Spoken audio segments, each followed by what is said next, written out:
না এদিকে কাকা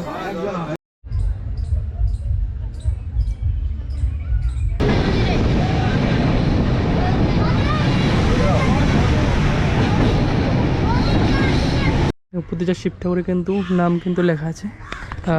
যতগুলো হচ্ছে ঠাকুর আছে সবগুলোতে নাম, শিবের যতগুলো নাম আছে সবগুলো কিন্তু এই মন্দিরের চারিদিকে মানে বাবার শিবের কিন্তু নাম লেখা আছে। তো আমরা চলে আসছি সেই 108টি শিব মন্দির, আর যেটা হচ্ছে বর্ধমানে অবস্থিত। আমরা কালিয়াগঞ্জ থেকে বর্ধমানে এই শুধু শিব মন্দিরে চলে আসছি, আর আজকের পুরো ব্লগটা এই 108 মন্দিরের উপরে কিন্তু হচ্ছে। আর এইখানে কি কি আছে, কিভাবে আসবে, সমস্ত কিছু এই ভিডিওর মধ্যে তুলে ধরবো। চলো, হর হর মহাদেব। হঠাৎ প্ল্যান বর্ধমান। তো এখন মানে ভোরবেলা জাস্ট উঠে রেডি হয়ে গেছি, কারণ বেরোবো আবার, কারণ সকাল 6টার সময় ট্রেন আছে। তো সকাল সকাল বেরিয়ে পড়বো। তারপর হচ্ছে ফুল ব্লগ আজকে দেখতে থাকবো। আজকে ডেলি ব্লগ টাইপের করার চেষ্টা করছি, সারাদিনে যা হবে সমস্ত কিছু ব্লগের মধ্যে তুলে ধরবো। তো বর্ধমান গিয়ে কী হচ্ছে সমস্ত কিছু এই ভিডিওর মধ্যে তুলে যাচ্ছি, দেখা হচ্ছে। জাস্ট আমরা ট্রেনে উঠে গেছি কালিয়াগঞ্জ থেকে, এখন রওনা দিয়ে দিয়েছি। আর এখন বাজে 6টা 2। ভাই 6টা 2, আর দেখতে হচ্ছে পুরো মেঘলা মেঘলা ওয়েদার আর মর্নিং টাইম। আর জাস্ট এখন বেরোচ্ছি আর কি, এখন ঘুমাবো, ঘুমতে ঘুমতে চলে যাবো। এইদিকে আছে একটা ফুল ট্রেন ফাঁকা। তো চলো এখন যাই। আর আমরা খাবার মোটামুটি খেয়েছি, জল টল নিয়ে নিয়েছি, আর এখন যাচ্ছি। পুরো রাস্তা দেখতে হবে, মজা হবে।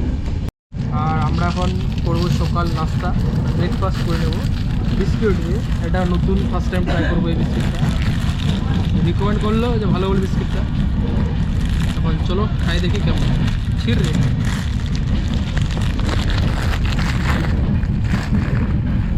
আর এই চান্সে গোটা ট্রেনটা ফাঁকা আছে, ভাবলাম এখন খেয়ে নিই, ওটা লোকজন থাকবে, ভিড় হবে।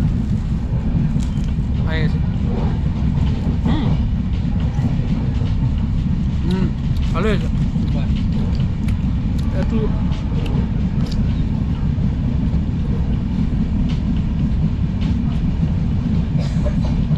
ম্যাট অ্যাঙ্গেলের মধ্যে ট্রান্সফার ফ্লেভার আছে।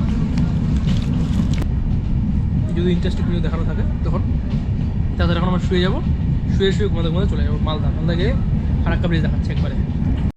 তো এখন আমরা পৌঁছালাম মালদা টাউনে। ভাই এখন যা ক্রাউডটা হচ্ছে ওই চরম লেভেলের, সেই লেভেলের ভিড়।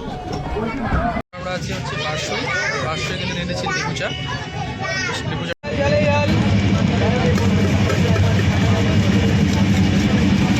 আমার ট্রেনে উঠলে যেটা ফেভারিট জিনিস সেটা হচ্ছে মুড়ি মাখা। এই বেশ আচার দিয়ে মুড়ি মাখা খেতে খেতে আমরা যাচ্ছি এখন।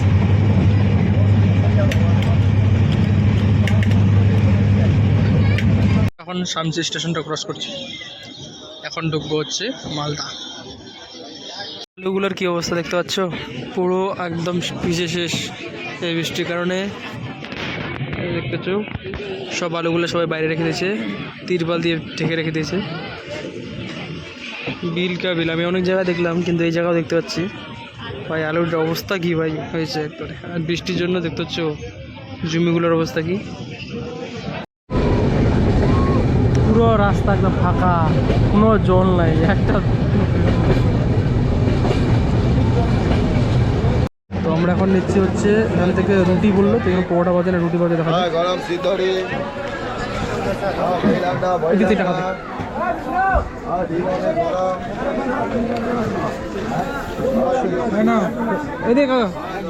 হচ্ছে রুটি আর সবজি। আমি যখন কলকাতা যাই এখান থেকে পাতলা পাতলা রুটি পাওয়া যায়, ভালো লাগে খাইতে, তো এটা এখন নিলাম, আমি এটা খাই। ওখান থেকে নিলাম একদম পাতলা পাতলা, ভাই ঠান্ডা আছে। এই পাতলা রুটি 5টা নিল 30 টাকা না। তো এই আলু সবজি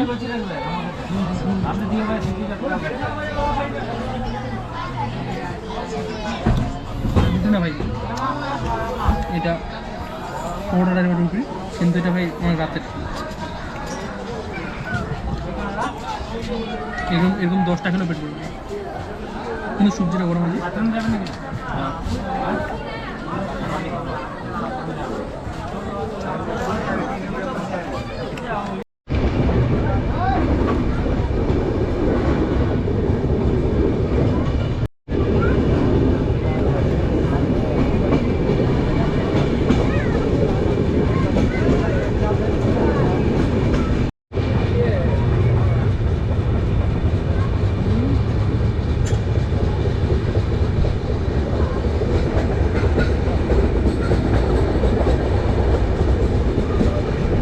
চলাম বর্ধমান। তো আমরা এখন যাচ্ছি হচ্ছে 108 শিব মন্দিরে।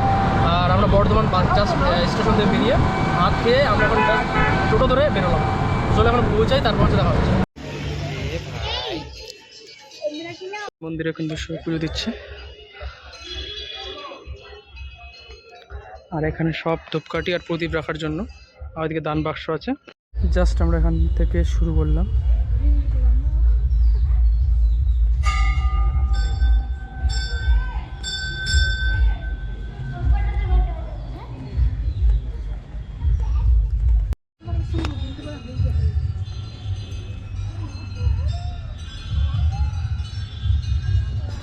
তো এই শিব মন্দির আসার জন্য কিন্তু আপনারা যদি কালিয়াঞ্জ থেকে আসেন তাহলে কালিয়াঞ্জ থেকে ট্রেন ধরে সোজা বর্ধমান চলে আসো। আর বর্ধমান থেকে সরাসরি কিন্তু ওখান থেকে টোটো পাওয়া যাবে। তো 20 টাকা করে চাই, 15 টাকা করে আমরা ডিল করে চলে আসছি। তো তারপর কিন্তু সরাসরি শিব মন্দির, আর শিব মন্দিরে মাত্র কিন্তু 2 টাকা দিয়ে টিকিট। আর 2 টাকা টিকিট কেটে তারপর সারাদিন তোমরা ঘুরো। এই একটা হচ্ছে শোল মাছ চলে আসছে, দেখতে পাচ্ছ মাছগুলা। কি মাছ রে? অনেকগুলা।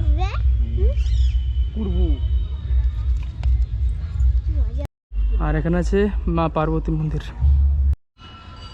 অন্নপূর্ণা মন্দির, মা অন্নপূর্ণা আছে। আর হর হর মহাদেব।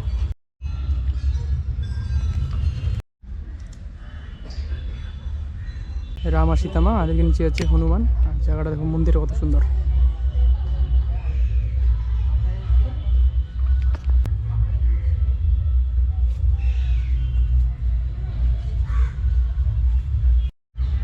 মদন বাবা ভোলেনাথের প্রতিটা নাম মানে 108টা যে নাম রয়েছে, 108টা কিন্তু এখানে মন্দির রয়েছে। কিন্তু আমি এখানে শুনলাম 109টা নাকি বলে মন্দির আছে, কিন্তু আমি আর গুনতি করলাম না, সেই জন্য আমি জাস্ট শুনলাম ওটা। যদি কেউ এই বিষয়ে জেনে থাকো তো প্লিজ কমেন্ট করে জানিয়ে দিও যে এখানে 108টা মন্দির আছে, 109টা মন্দির আছে।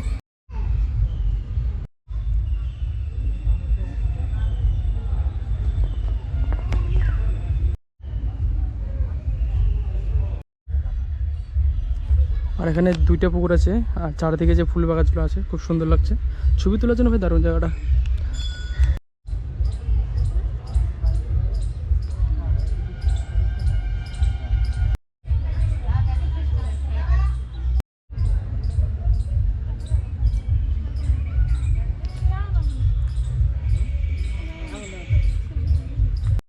আর বাইরে থেকে কিন্তু শিব মন্দিরটা এত সুন্দর লাগে, এখান থেকে দেখতে পাচ্ছ।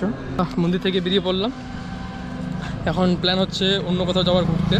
তো যদি এই মন্দিরের বিষয়ে যদি কেউ কিছু জেনে থাকো, ইতিহাস বা কোনো কিছু, তাহলে কিন্তু প্লিজ কমেন্ট করতে কিন্তু ভুলবো না।